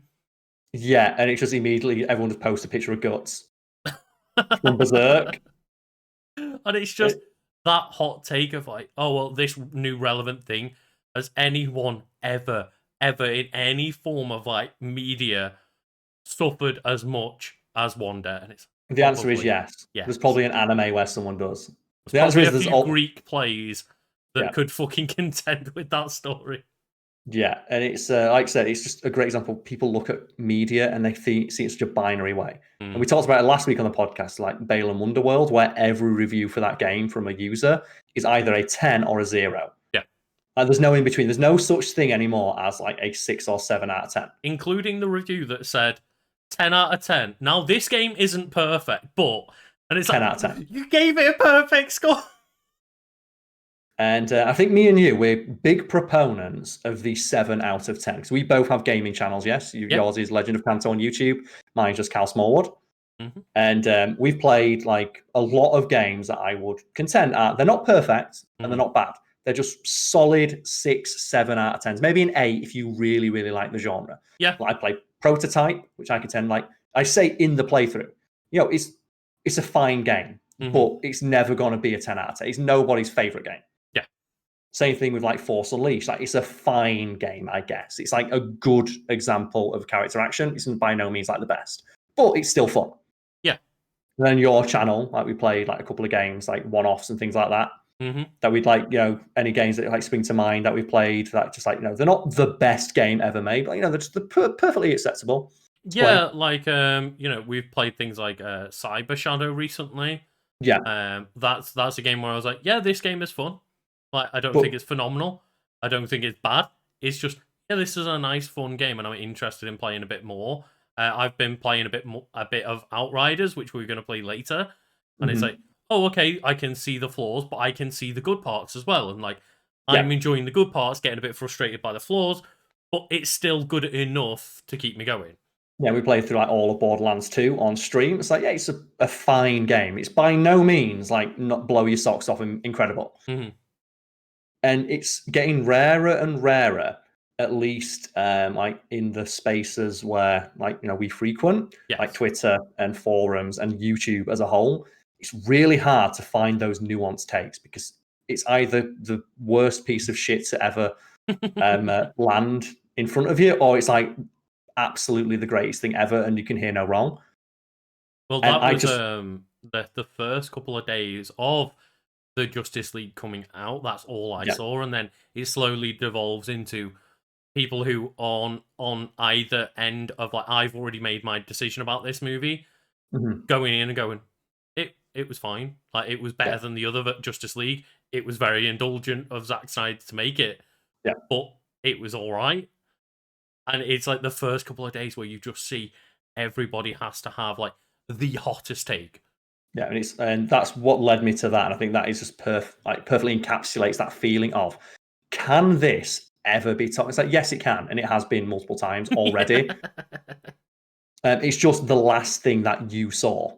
Yeah. So it's the thing you remember the most, and that is a very childish way of looking at media and examining media and thinking about media critically, because that's literally how children think, if not babies, because it's the only thing they've seen. I kind of understand, like talking about video games, where that is a something that can be like meddled with, like your input changes the game, and it create like over time it becomes technically better. Like, but when it comes to like, a movie, for example, or a book, like you can have all the better technology in the world, but that doesn't mean that you've shot something in a better way than something from 50 years ago. Yeah, and I was just thinking about this because one of the things that I've noticed, especially in regards to this conversation of like best movie scenes, the thing that it's always action scenes. And I realized, I was thinking, why is it always like scenes that contain action? That people always say, is this the best scene of all time? Like, you always like the fight scenes in John Wick, for example, got held up as like, the fight scene in Winter Soldier. Oh, right. Like, jokes, they're very well choreographed and a lot of, and it's like, oh wow, is this one of the best shot action scenes? Or like one of the best shot scenes? And I realize it's because the people having those arguments and conversations are fucking morons. And it's because a lot of things happen in that scene, so it must be good. So I thought, because me and you, I'm not a moron. Okay. You're not a moron, are you, Lucas? Like, that's debatable. But what do you think is one of the best scenes when nothing happens? Just like a scene that you think is really, really good, but not much happens in it. And like, I had a quick think. So I've had like the benefit of like a couple of days to think about this. Yeah. And one I thought is like Jaws. Okay. Which so many scenes in that movie, there's actually nothing happening. Yeah. Like, nothing's actually happening in that scene. Like, a lot of that movie, but just the way they're shot builds so much tension. Yeah. Like, just the scene on the beach and that Spielbergian like reverse shot as it zooms in on Roy Schneider's face. It's like, it gets across. Obviously, that's a cheating because something does happen in that scene. Take that kid falls over. But so many scenes that we've like just them drinking and just Quint telling a story about when he was eaten by sharks, and that's just three guys having a chat. Yeah, yeah. When you are immediately drawn into what's happening there, and you feel like the same like Roy Schneider, like just in that scene, like, and you think, is this guy crazy? Is he telling the truth? And then you look it up and you go, holy shit, that's a real story that actually happened when he's talking about people getting eaten by sharks. Yeah. And like, so in that vein, like, it's a scene where not much happens that you think really is good. Because whenever you see people talk about this, I think it's always like, someone mentioned in chat now, the scene in Kingsman. So yeah, it's a great scene, but the reason you're remembering that is because a lot of stuff happens. Yeah, yeah. And it's like something that's annoys me is like, especially in specific regards to superhero movies, mm-hmm. you always the hot take, not the hot take, but the take I hate is you're saying the best fight scene in a superhero movie is the fight on Titan or the Endgame fight. Yeah. Both of which are great, but the only reason people hold them up is because a lot of stuff happens. Mm-hmm. I still contend like the Winter Soldier fight scene or the Spider-Man 2 train fight scene. I contend they're better just because there's more impact to them. Because it feels more personable and grounded than just a bunch of CGI nonsense happening on screen at the same time. Now, I'm trying to like think in my head while you're talking, and I've not come up with like what I think is the best example. But I was like, what about like superhero films? So it's a bit more like in context with this movie. Okay, yeah. Like, So a great scene from a superhero movie where nothing happens or very little happens, and it's more just the tone. That's really good. One I was thinking of, and it's pretty obvious film, is The Dark Knight, and just the interrogation scene. Oh yeah, incredible! Between, like the Batman and the Joker, and it's the Joker just playing with the Batman, and a lot of things happen, but it is just two guys in a room together having a conversation. It speaks to the credit of like Heath Ledger's performance that you watch that scene and it is like any of those thousands of other interrogation scenes you've seen, like the classic one, like the suspect under hot lights, and it speaks to the quality of Heath Ledger's acting that you forget you're watching a man dressed as a bat talk to a clown. And I think the fact that you take that scene so seriously when it is a man dressed like a bat interrogating a man in clown makeup, and you take it so seriously, speaks to how good their acting is in that scene. If you think about it, like if they were slightly worse actors, that scene would be hilarious. Yeah, probably. Yeah, because it's just like you would not be able to take it seriously because it's Batman. It's a man dressed like a bat. Yeah, interrogating a clown. And just that stands out to me as like, I know there's Batman smashes his head and he like beats him up a little bit, but the entire point is that that's what Joker's trying to get out of Batman. Like he is trying to examine Batman while Batman is interrogating him. Yeah. And it's like, it turns out that the Joker's really the one who's interrogating him there. And at the same time, it's like, that's one of those films that I'm glad I managed to see in the cinema. Like, I think I saw it in IMAX, and it was in like that. And as well, that's what cracks me up when people are saying like that scene in Justice League, whatever scene it is. Like, you're holding that up again. Just if we're talking about superhero movies, are you really saying that's better than the opening bank heist of Dark Knight? Like one of the strongest opening scenes in a superhero movie ever. So I don't think there's many superhero movies with a scene as an opening as strong as that. And again, like even not the opening, but like towards the end, where the stakes are high, but not much happens with the two boats. Yeah, and it is essentially just a conversation, but it's so tense, and like you don't know what either side are gonna do. And they don't know what either side is going to do. And there's so much tension, and that's such a good scene. But again, it's not like there's superheroes flying about and kicking the shit out of each other. It's two people having a conversation. And that's great. It's so good. It's like one of the best parts of Avengers.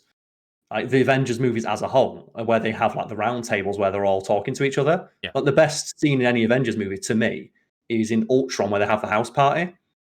Just because you get all the neat character moments of all these superheroes and these characters that you've grown to like and spent years watching develop, just have a conversation. And you get all of those like separate character moments where it's like the one that I always just love for some reason is the James Rhodes of like telling the story to the Avengers, and they're all like, and then just smash cut to him with like a bunch of random people, and he's like, and then boom, they're like, oh, that's such a cool story. And he's like, right. I'm War Machine. Yeah, I'm fucking doing it. I'm not as good as Iron Man, but I'm still here. I'm still doing it. And just like the obvious classic bit of that where Cap nearly moves Mjolnir, and just all like... That to me is just infinitely more memorable and enjoyable. And a scene I'd watch more than the fight on Titan.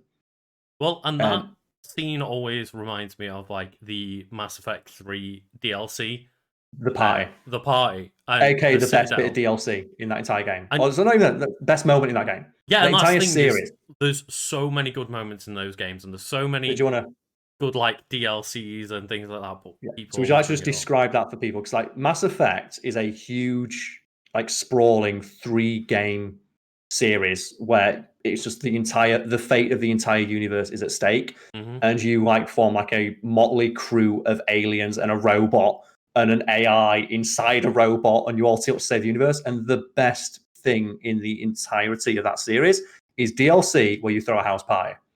Yeah, and it's just like, I think it's right before your like final mission. The final mission, it's just, I tell you what, before we go basically all die, let's throw a house party.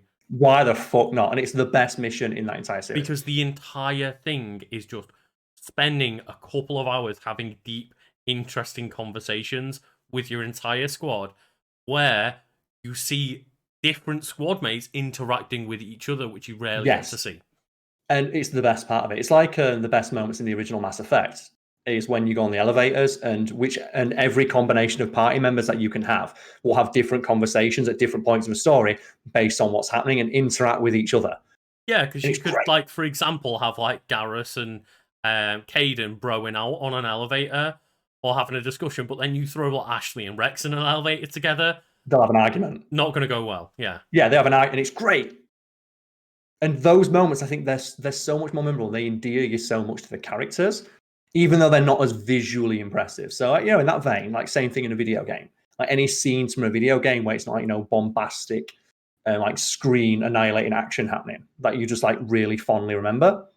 To me, like not one moment, but just the experience of Breath of the Wild. Like some of my favorite parts are just, I'm just walking down a river and seeing what happens. Yeah. Like it's just quiet. There's like a little bit of environmental noises, maybe a twinkle of piano here and there, and I'm just like strolling through this world and seeing where I end up and what I find. And I think that's the same with a lot of RPGs where people start the best part of like the Fallout games. And Oblivion, like while like, you know, Oblivion and Skyrim, they kind of get a little bit maligned. And Skyrim didn't handle it as well. But Oblivion did, where you spend the entire game in a dungeon and you have that first bit where you open up outside of the dungeon. Yeah. And just the light is so bright and your character can't see anything. Just there's so much gloom and it's like, ah. Yeah, it's like you're talking to like Patrick Stewart with like the volumes, like with the brightness turned. It's I can't see anything, but then it fades away, and then you just see this entire, just fucking immaculate vista. It's like, oh, you can go anywhere. And then this arguably even a better version was Fallout 3, where you spend those couple of hours in that introductory vault, and you spend so long in the vault that when you finally are like grown up and you get out of the vault, it's like, oh, it's overwhelming. God. Yeah, the amount of freedom you have in that moment is so overwhelming. And whilst like a lot has been written about the introduction to that game being overly convoluted and it's too handholdy, I feel it helps add to the strength and the impact of that moment when finally you can do what you want, and it does feel overwhelming. It really does. And I know most people will see the first thing in, like, they'll go forward and just go to Megaton, and that's what most people did. But then like, on your second playthrough where you go, what if you don't go to Megaton straight away? Yeah, but it's like that initial moment of just opening up the vault is, I'd argue, the most memorable part of the game, and nothing happens. All you're doing is you're opening a door. Yeah. You are opening a door to the outside world, and that is more memorable to me than any action scene or set piece in that entire game, including detonating a nuclear bomb. Yeah. And like, there's so many moments where, like, obviously not writing off action, but just the idea that the action scenes are the best because look, action. It's just ridiculous to me. And there's been a bunch of it in like the chat as well, people talking about their favorite scenes, and it's fair enough like your favorite scene is an action scene, but I find it's disheartening that when discussions of media and superhero media is like, you know, kind of what we interact with most at the moment, at least, yes, at least online, it's always just comes down to like big bombastic action set pieces. And that's why I've kind of been enjoying stuff like WandaVision. And like to a lesser extent Falcon and Winter Soldier, which does have some action scenes in it, but it's like, again, it's the character moments that I like. Yeah, like I found it way more interesting in episode 2 and 3 to see these characters interacting than I did, for example, the opening scene, which looked cool, but it was an action scene. Yeah, it's like there's 20 other Marvel movies where I can see stuff like this. I want to see Sam Wilson try to argue his bank about buying a boat. Yeah, I want to see more of that. And we saw, we spoke about this in the WandaVision spoiler cast, and I'll try to stay as like spoiler free as possible for people. But essentially, we didn't like the fact that it ended with a lot of action. Yeah, I didn't want action. I wanted a conversation. And we get bits and pieces, and I won't get into specifics, but yeah, the fact that we had a cool action bit at the end, but all of us kind of went, we've already had that. I didn't need that. No, I just wanted I would have been perfectly happy it was a conversation. But that's not what gets bums on seats. It's not, no. It's like saying with like The Mandalorian, which I know you're watching, so I won't spoil it, but I enjoyed that. I've watched season 1, I've not watched season 2. So I enjoyed that series more, as it was just, here is just random adventures in Star Wars. But the moment they introduce an overarching plot and they start to tie it to the mainline Star Wars, kind of like, I'm fucking done. I'm just tapped out. Because I think I'm gonna know where like you're going, because season 2 kind of immediately opened with that. I watched the first episode of season 2 and was like, right, okay, they're trying to tie this into a lot of more Star Wars. And that's obviously really what the fanboys want, like the rabid aspects of their fan base. And that's not me. So that's not what I enjoy. Same like the Marvel stuff, where I would just be, I said like with WandaVision, I would have been happy to watch a 50s style show of just Vision and Wanda, just in a house, just talking, because it's interesting. And I've never seen anything like it before. And I would like want to see what those characters can do in that thing. But that's not what's going to get people to subscribe to Disney Plus. If they had 10 episodes of that, all the reviews are going to be on Metacritic. Like, critics will probably love it, but like the average viewers are like, well, nothing happens, it's boring. Yeah. And that was like, kind of the way with when they dropped the first 2 episodes of WandaVision. A lot of the critiques I heard from just friends and family was that, well, not much happened though. I don't really know what's going on, and not much happened. I was like, yeah, but they're building it up. It's like, yeah, but in these episodes, not much happened. And I'm like, that's the point. It's the setup. It's like, have you ever, if you want to feel depressed, go and look at like contemporary reviews of things like The Exorcist. Oh, God. And you've just got people say it's boring, nothing happens. It's like, great. Or Jaws, really even Jaws. What, like, people say nothing happens in Jaws. It's like, that's the point. Yeah, it's called tension building. I was gonna say, I really want to get to that point where they go watch like an Alfred Hitchcock movie, and like, obviously Alfred Hitchcock is known for just tension, and are those kind of like people now going to just be like, I don't understand at all. Like, the entire premise of movies that he makes are like, it's tense, and you don't know what's about to happen, and you're like on the edge. But then I just imagine that in their heads, it's like, what's going on? Yeah, it's I think it's Red Letter Media did a bit on when we were talking about the Blair Witch Project, where that started basically, like, there were earlier found footage movies before, but that really kickstarted the trend of found footage. And they talk about how this would be one of the most depressing movies to try and screen to younger people today, because nothing happens in that movie, and that's the point. The point is that it's left entirely to your imagination what actually is going on. Is it real? Did someone go crazy through a forest and like thinking there's things going on? Yeah, like, and you're supposed to put yourself in their shoes and imagine, like, well, are they going crazy? Is there a witch that's hunting them? Is there a serial killer in the woods? Did they just go crazy and run out of food? Was this like, did they need an elaborate plan to murder someone and get it on film? And because it's never established, it's like it's left entirely up to your own interpretation. That's what makes it scary and so interesting to watch. But because you don't have the jump scares, or like the scary long face man, the scary long face ghost that you always see. You know what I mean? Like, you'd know it if I see it. Like, from screen. No, I mean, like, when you have those kind of movies, you always have like someone will scream and their mouth will go really long. And it's really gaunt. And it's to the point where they made like a Blair Witch sequel recently, and they include in that sequel they have footage from the original movie right at the end. The iconic shot at the end where it is the guy stood against the wall. Yeah. And it's just the camera drops on the floor. And in the original, it's left up to your imagination. Like, is that the serial killer? Because people don't remember Blair Witch Project. They talk about a serial killer who would make people face against a wall as he murdered the other one. Like he kidnapped people in groups of 2 and make one face against the wall as he murdered the other one. But also there's a legend of a witch, and it's suggested that maybe a witch told him to do it, or like possessed him, or maybe he was just a crazy guy in the woods, or maybe it's all made up and nothing of the sort happened.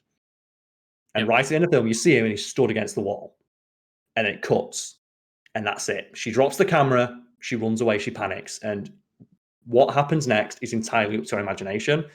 In the sequel, they add like a ADR fucking monster roar over the back of it. It's like raw. It's like, oh, for fuck! You ruined the point of it. It's a sequel to the original, and you missed the point of it. That's really annoying. And it retroactively ruins that first movie. Yeah, because the point was that nothing happened. It's up to you to decide if it's real or not. No, or Karl, what scary next. monster. Scary monster, and then it turns out it's fucking aliens. It's like, God damn it! For fuck's sake. It's like, oh, it's so fucking stupid. I hate it so much. Oh God, that's just awful.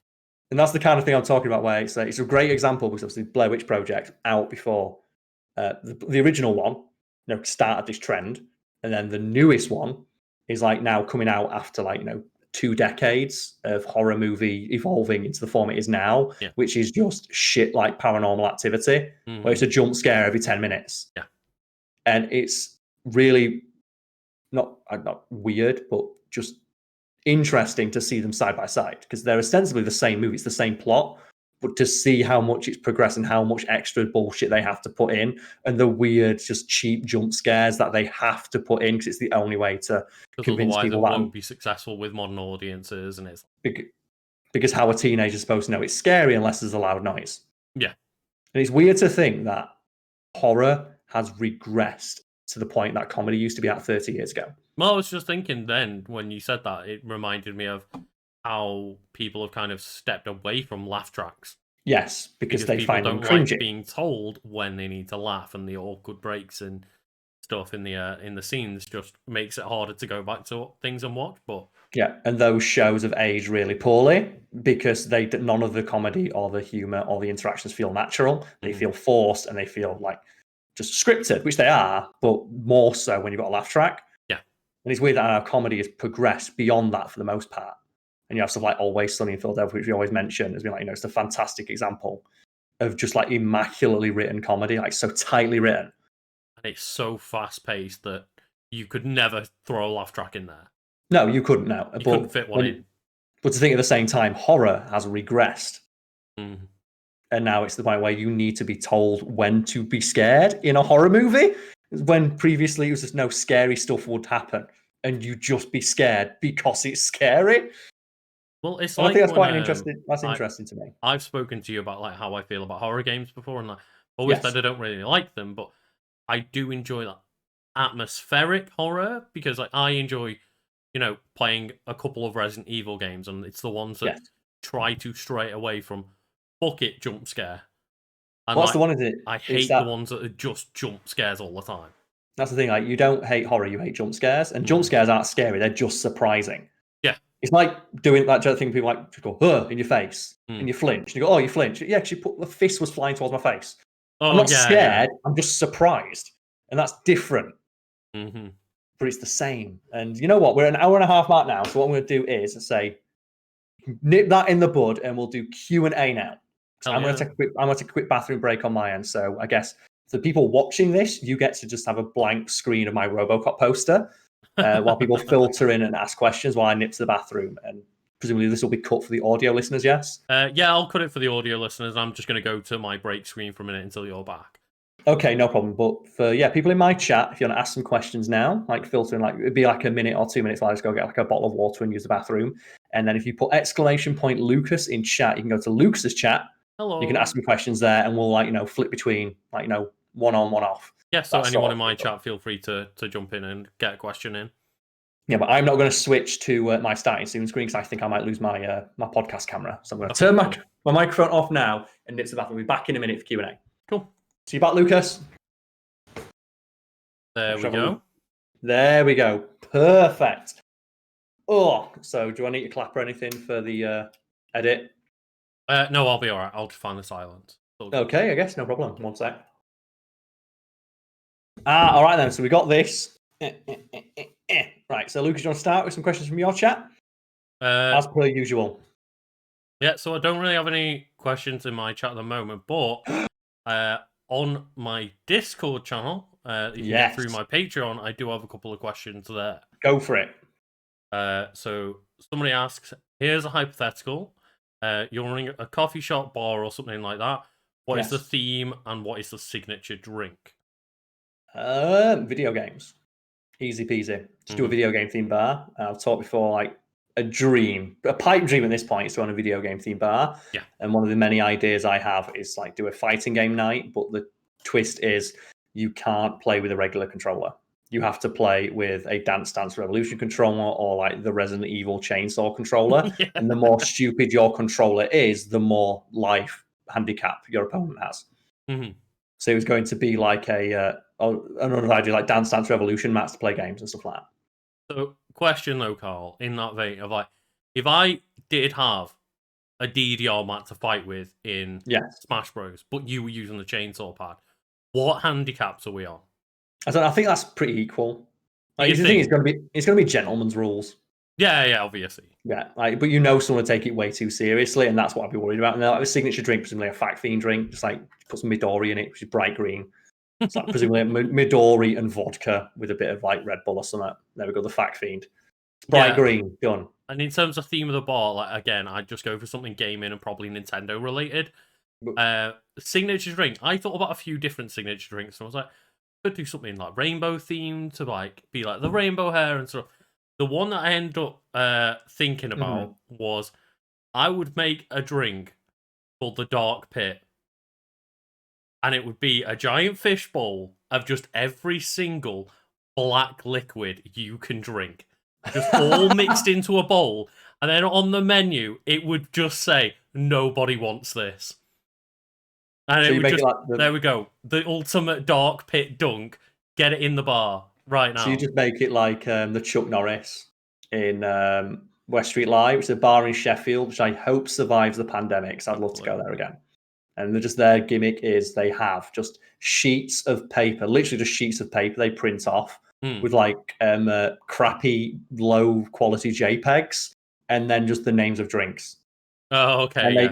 And they buy everything cheap. They buy everything like that's about to go off. It's like, so you can walk in, it's like, oh yeah, like 5 Heinekens for like £3 because we got like a crate of 1,000 Heinekens and it'd be sold by tonight. Yeah. And it's just a good bar to go because they've always got new drinks on special, but we've got that. So I guess I'll scroll up in my chat.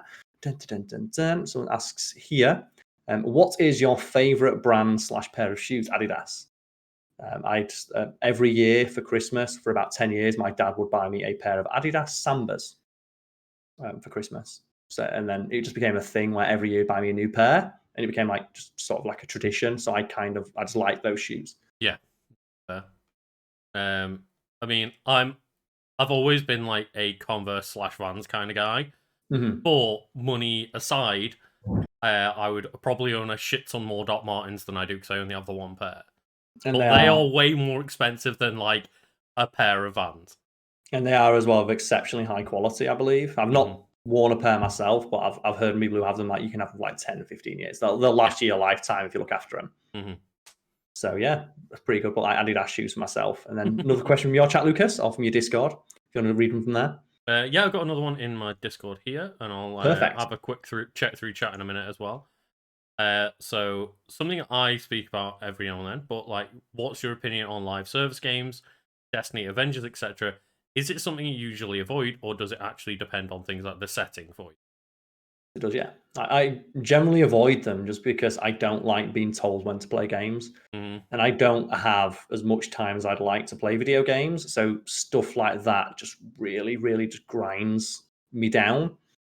The idea that I have to play something every day. And the closest I ever got was Dragon Ball Z Dokkan Battle, which is a gacha game. And the only reason I play that is I fucking love Dragon Ball. Yeah.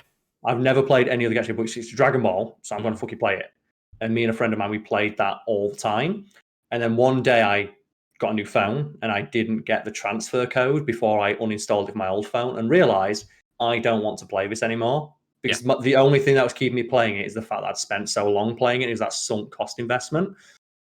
And that kind of like, just not scared me off, but maybe not want to play those kind of games anymore, because I realize the only thing that's keeping me on the hook is the fact that I've already spent a lot of time playing it, and didn't sit right with me. Yeah, and I'm kind of like of a similar opinion of like, I don't like the fact that those games want so much time investment out of you. Specifically, want you coming back every day or every week or whatever it is. And it's like, I am a avid Destiny 2 player and have been an avid Destiny player in general since it released, pretty much. And that's a good game. Love the gameplay, and I love like the world and the powers and everything about like what Bungie have done, apart from the fact they want so much of your time. And I'm always on that like roller coaster of in and out of Destiny, and like, yeah, okay, I'm really into it at this moment, but I hate the fact that when I want to take a break for a month and go play other games, that you kind of feel guilty that you're not checking in with it. And I really don't like that aspect of it. So yeah, for me, it's more, I hate those games, but every now and then I will make an exception to get into them because of how much I love it. Yeah, it's got to have good gameplay to grab you. And at that point, if it's got good gameplay, you don't really need that live service aspect, but that's the way they make money now. Exactly, that's a whole other kettle of fish. Okay, so from my chat, we have one here. We know that you have a substantial backlog of videos at hand. Have you ever released one early, and for what reasons? It happens all the time. They get released, generally they just go up when they get edited, but sometimes like just a topic will arise that'll be quite prescient, like with the King Kong Godzilla release, the movie that came out. We recorded wiki weekends about King Kong and a second one about Godzilla, so we pushed those to be edited quicker, and then once they've been edited and were in the archives, we just made sure they got slid forward till the day the movie came out, or around the days that the movie came out over here. Yeah, I think there's still in like the wiki folder a good 6 to 10 videos that were recorded before them that haven't been released yet, but it makes a lot more sense to release those videos around the time of the movie coming out. Yeah, and it's just a simple matter of economics. It's like more people are searching this topic, and it's more pressing to talk about now. It's still going to be evergreen. It's still going to be, hopefully, people are going to want to watch it after that point. But the best time to release it is around the time that everyone's talking about this subject. Yeah, exactly. As you say, just more people are Googling the movie and the characters at the moment. So you might as well get that nice boost at the start, but it's not as if we make any sort of like change to the format to make it just about that movie. It's, as you say, still evergreen. Yeah, video production is a lot more boring than you anticipate, and I'm sure this is not what you're asking, but it does. It's just gives me a chance, or it's a good jumping off point to talk about the idea that there is this constant, pervasive idea with a small subsection of fans that there is always like drama happening behind the scenes, or that every decision there's got to be some like nefarious reasoning for it. And most of the time it is just we change our mind. Like when a video gets taken down, there's like we will inevitably get emails or messages and like, oh my god, what's happening with this? Was there like copyright strike? Not that's copyright. That's like usually what the explanation is, but some nefarious other thing that's going to happen, or is the channel falling apart behind us? It's like no, it's just for a boring reason, like we wanted to change it, or it's like the one where it was it the sheep video? Yeah. Sponsored by John, where that video went up for about an hour and then got taken down. And we were getting a shit ton of messages and people like theorizing and being all conspiratorial. Well, what happened? What happened? Why has this video been taken down? Why has the video been taken down? It's like, well, the sponsor asked me to take it down and put it up on another day. Yeah. Like, there's really not an interesting explanation, so there's no point giving that explanation. Like, not too much longer after that, where it was, like the one video had the wrong like title and thumbnail. So it was like, right, okay, so there's a video for today. Quickly take that down and put one that's got the correct everything on it. Just put a different one up. Therefore, people aren't losing out on a video while that gets changed. Yeah, and the amount of people when that video inevitably went up were going, "Oh, I saw this video when it went up beforehand, before it got taken down." It's like there's no. It's just we made a mistake and we fixed it. We're really sorry. It's like, and in the same vein, something else I want to talk about because this pisses me off, and hopefully I can explain it at least to the people who are listening to this. One of the most infuriating comments that I see on videos is when a video goes live. It's been live for like 30 seconds, and you'll get, say, series of comments, 0 views, 4 comments, good going YouTube. It's like, yeah, that's what happens when like 400 people click on something at the exact same time. And that's because the YouTube numbers behind the screen have not caught up with it yet. Yeah. But it's always framed by like YouTube shit. Oh, YouTube shit the bed. It says there's like 0 views, but 8 comments and 19 likes. Yeah, because like 400 people clicked on it second one. And it's taking all that time, and it's happening live in the background right now. And it's one of those things of, I think the counters are more accurate for like comments and likes because there's less of them, whereas the view count is always quite delayed because, as you say, there's hundreds or thousands of people clicking on that video, and it's constantly trying to catch up with thousands of numbers rather than like 20 people commenting, 50 people commenting, whatever it is. But then every single time, there's always like 10 or 12 comments from people commenting on the fact that, oh, wow, YouTube got the numbers wrong. It's like, for fuck's sake. Things take a little while to update. And it's one of those things where, we're streaming on Twitch at the moment. You see so many Twitch streamers that aren't successful who are like sitting there at 0 viewers waiting for the view count to go up. It's like, if you're sitting in silence, by the time that number has updated to tell you you've got a viewer and you start talking, they've already left because you're not talking. Like, it takes a couple of minutes for it to catch up with itself. Yeah, it fluctuates wildly. And it's not a number that's worth paying attention to for the most part, to the point where I think you just turn yours off, don't you? Because it's not helpful. Yeah, I've just got mine hidden because as soon as I would start seeing dips, I'd start getting into my own head of like, oh, why is this stream not doing well and blah, blah, blah. Like, let's stop focusing about that. Let's just keep going because that's what you're meant to do on Twitch. But there's so much emphasis placed on it, and then just when it comes to like videos being taken down or just like YouTube like shenanigans, there's always a very boring explanation for what's happening, but people don't want to buy that boring explanation. But yeah, that's it. Any more questions from your Discord or your chat? Yeah, sure. Someone says, with the success of like Witchery and Castlevania, is there any game series you'd be excited to see interpreted into a TV series? They say they like Legacy of Kain, Soul Reaver, or anything for you? Mass Effect. Oh, okay. But it would just be on the Citadel. And it would be just in a bar. It'd just be alien races from Mass Effect having a chat. It wouldn't be bad. But it's not going to be that if they ever made one. It's going to be an action show, and that's not what I want. So I wouldn't mind. Again, like probably because I'm watching at the moment, wouldn't mind something a bit more Mandalorian style, where it is a small focused story in the Mass Effect universe, rather than here's Star Wars. It's like here's something a bit more focused within a Mass Effect universe. But it's never going to be that. If it's never going to be that. They'd want to make the new Star Wars movie. Yeah, everyone wants to be the next big thing, and it's a shame because sometimes you just want, I think, small scale and like comfortable. And generally speaking, you can only afford to get those smaller things when you are as successful as Star Wars in the MCU, and they've built you up over however many years it is. They've already got you invested at that point. Yeah, and let's have a look what else we've got. So I'll check mine. And personally, by the way, like I really don't know. I don't really have an answer. So yeah.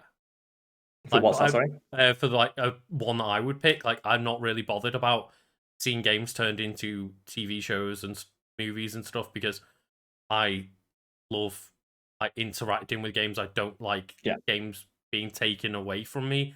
Like that's why I never really vibe with video game movies and rarely check them out at this point, because it's like the whole reason I like them is because I'm the one interacting with those games. The only games where I'd actually want to see something like that is because I like the universe and I'd want to see more exploration of the universe, but that's not what a theoretical show is going to be like. So The Witcher, for example, they're never going to make a show that's just set in the Witcher universe. It's going to be about Geralt. Oh, yeah. And I can go play Geralt's story, so I don't really give a fuck. Like Gears of War, I'd love to see like, a show about Gears of War to the government. Like, how the fuck does the government operate in a world like that? It's not. It's going to be fucking Marcus Phoenix, isn't it? It's like, I've already seen his story. I've played it. So I know what it is, and it's like, yeah. Like The Last of Us TV show. TV show, is it? I couldn't remember whether TV show or movie, but it's like, oh yeah, the first one's going to be The Last of Us 1. So it's like, but I've already played that. That story's already been told to me. Yeah. Do something new and exciting. Like, set something in that universe and have a Joel cameo done. Or just like, even if it is, tell us a story between the two games that we don't know. Yeah, I want to see a story but that's not what gamers want. They want to see the same story they've already seen again. Mm-hmm. That's why, like, fucking people like Star Wars or the new Star Wars stuff, they want to see the same story told to them again. And they want to see Luke Skywalker show up in the 80th product. Yeah. Of course they do, yes. But we have another one here. So someone asks quite simply, how much would it take for me to sell out? Enough where I wouldn't need to worry again. Yeah. Which no one's offered me again. Fair. It's like they say every man has his price, and my price is not, a amount of money that I can live on for a couple of months. Mm-hmm. Because what am I going to do after that few months is up? Fair. So the cost it would take for me to sell out is enough money to never have to worry about money again, which is more money than anyone's offered me so far. But yeah, I'm not going to sell out for any less than enough where I can no longer need to do like anything like this. Yeah, where I have to deal with the consequences of doing that. Fair. That's fair. If I'm able to just step away from YouTube and creating content as a whole, I don't give a fuck anymore. Yeah, and that's one of the things that always baffles me about like multi-millionaires. People who are already rich, but then they still do this. So just walk away. Well, it's like when Ninja reportedly got like 100 million for going over to Mixer or whatever it was. Millions upon millions upon millions, like enough for him to live forever very, very nicely. And then within like a month was like, yeah, I'm going back to Twitch when it shut down. And he still like trolls people and rages at people on like video games when he loses. It's like, why do you give a fuck? It doesn't matter if you win or lose. I was baffled. I was like, you've got more money than you could ever want at this point. Like, seemingly more money than you could do anything with at this point. And your more money than any human. Go back to exactly what you were doing before. It's like Ricky Gervais, like multi-millionaire, and he name searches himself on Twitter to argue with people who say he's not funny, to tell them that I'm rich. It's like, well, if you're rich, go fucking do something with it then. Yeah. Can't imagine any existence sadder than that. Like, you've got more money than most people could ever spend in a lifetime, and you're still just getting angry. If like I'd gotten $100 million and I was, you'd never see me again. Like, you'd never see me on the internet ever again. Why the fuck would I be on the internet? I'm on it to earn money. Only time I'd ever be going on the internet would be to like play games with my mates online and never talk to anyone else. Or to Amazon Prime more fucking shit to my house. Yeah. That's all it'd be. No, I'd want to like Amazon Prime myself to the warehouse with a jet. Hell yeah. And just be like, give me it. Give me whatever the fuck I want. That concept baffles me. Mm-hmm. And you can only imagine there's like a sense of narcissism there where they like to see the number go up. There must be a certain sense of just like an indescribable high to being like the most subscribed to person on Twitch or something like that, or seeing like headlines saying like you earn $50 million in a day or something stupid. Mm-hmm. But at the same time, I can't imagine that why, if I was in that situation where I could do anything, I choose to spend it doing this. As much fun as this is, that's the thing is like this is infinite money. This is the most enjoyable like position I've been in terms of like my job and my career. But if someone was to offer me more money than I will ever need ever again, I would never work another day in my life. Yeah, because the guy in chat here asks, so you get no enjoyment out of your work. So I do get enjoyment out of my work, but if I had life-changing money, I would be doing stuff that I find more enjoyable than this, such as not working. Yeah, because that's the thing is, regardless of how enjoyable your job is, it's still a job. So not doing that job, I could find things that are even more enjoyable.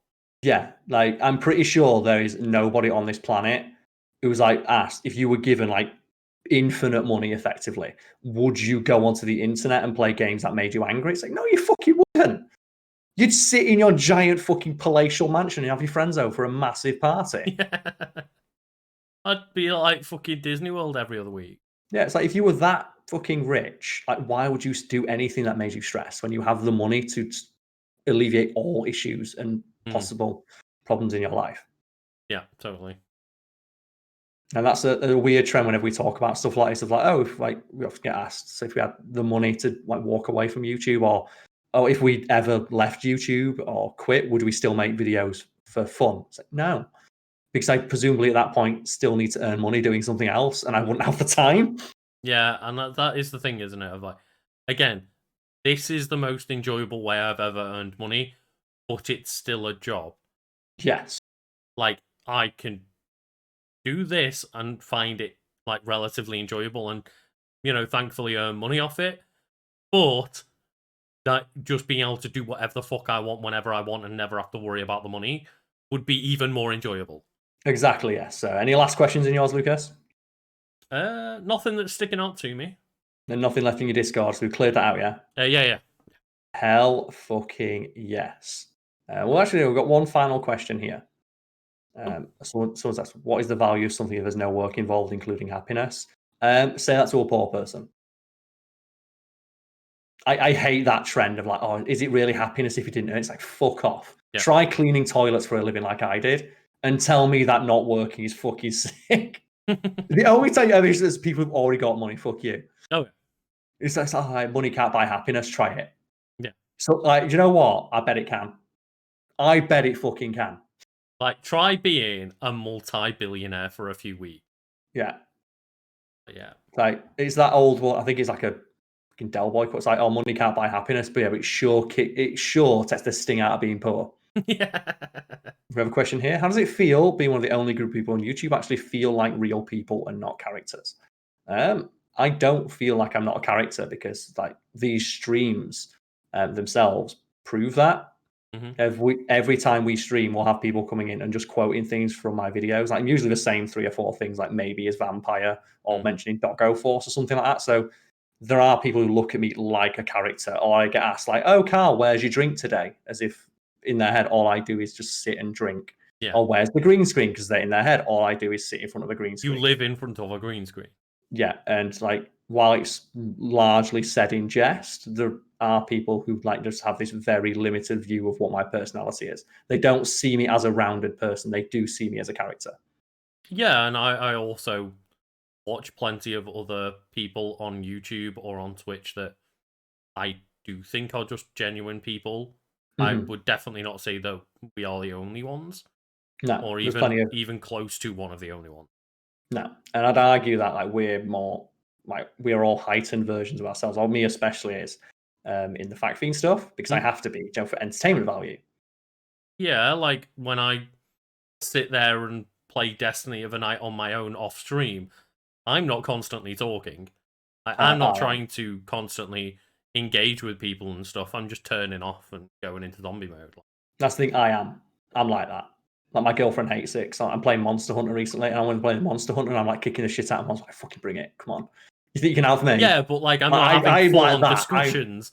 Like I might mull words or talk to Jenna if she's awake and I'm playing in the same room as her and stuff. But I wouldn't sit there on my own. Like when Jenna goes to bed, I play a lot of games on my own, and I'm not sitting there like constantly having any like outer dialogue with myself.